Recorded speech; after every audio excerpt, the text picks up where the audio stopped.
Magandang araw po mga katuso. Ito po yung bako namin dito sa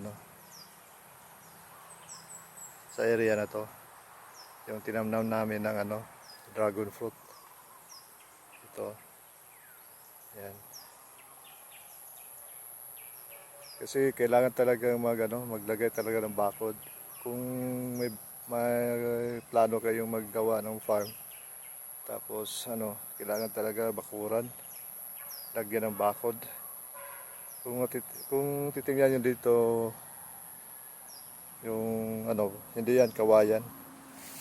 Poste namin yan, tubo. Nilagyan na namin ng kawayan para may mahawakan yung ugat ng dragon fruit. Yun. Yun hanggang dun. So, hindi naman ganong ito yung hindi ko pa nakita yung bagong yung vlog ng agribusiness, yung bagong paraan ng pagtatanim ng dragon fruit. Kaya ito, naggumawa ka muna ako ng yung traditional na pagtatanim ng dragon fruit. Pero may plano ako na gawin yung yung katulad ng na vlog ng agribusiness, yung dikit-dikit. Parang kalahating metro lang yata yung layo.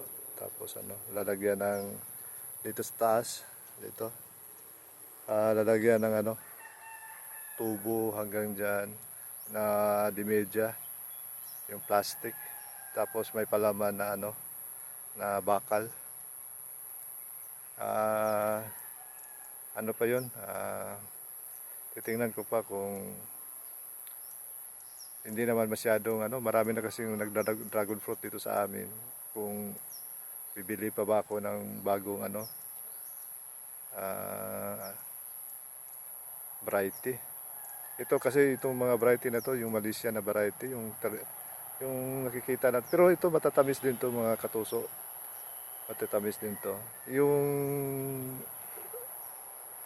nito, bunga nito, yung kinukuha namin, halos 1 kilo din yung pag 1 kilo din yung laki ng niya bunga na itong mga klase na na dragon fruit. Pero yung nakita namin sa sa agribusiness, shout out pala sa agribusiness kay Sir ano po yun, yung sa agribusiness, Sir Buddy, yung feature niya na sa about dragon fruit farming. So ito na po yun. Ito na po yung namin. Ito yung una namin ginawa. Binabakura namin first week of November. Tapos ayun, hanap kami ng gulong. Yan, mga gulong na yan. Tapos tinambakan namin ng ipa ng palay. Tapos nung hindi na masyadong mainit yung ipa ng palay, saka namin tinanim itong dragon fruit. So parang maganda naman yung tubo. Kaya wala namang masyadong tong dragon fruit. Basta lang makadikit lang yan sa sa lupa. Kusa na yung tutubo. Hindi naman siya masyadong diniligan. Kung mapapansin nyo, masyadong madamo. Natural lang po yan, mga katuso. Talagang hindi natin ginagalaw yung natural habitat ng mga insekto. Kasi pag nilinisan natin yan, ang malalas na tatargetin ng insekto yung pananim natin. Yung bahay pala dyan, yung bali hindi sa amin yan. Sila rin yung tumutulong na na magbantay dito. Dati-rati kasi dito mga katuso, meron kasi kami dito mga tanim na yan mga bago na yan, yung itong mga saging na yan, bago na yan.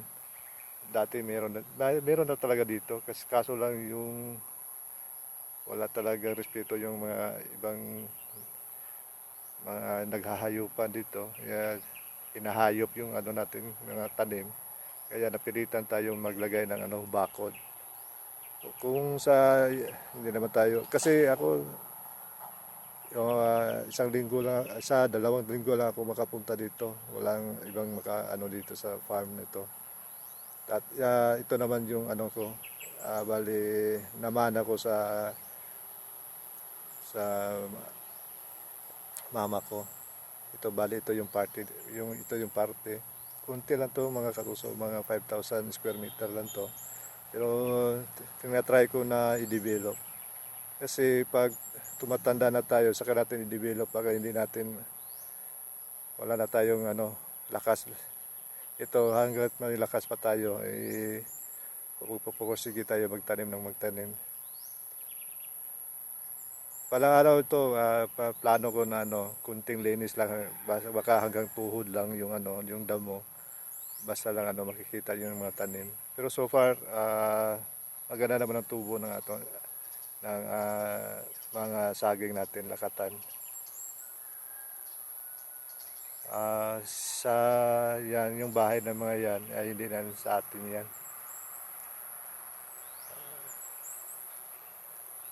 Ito lang yung property natin, yung maliliit. Maliit lang to, maliit lang to. So, ayun.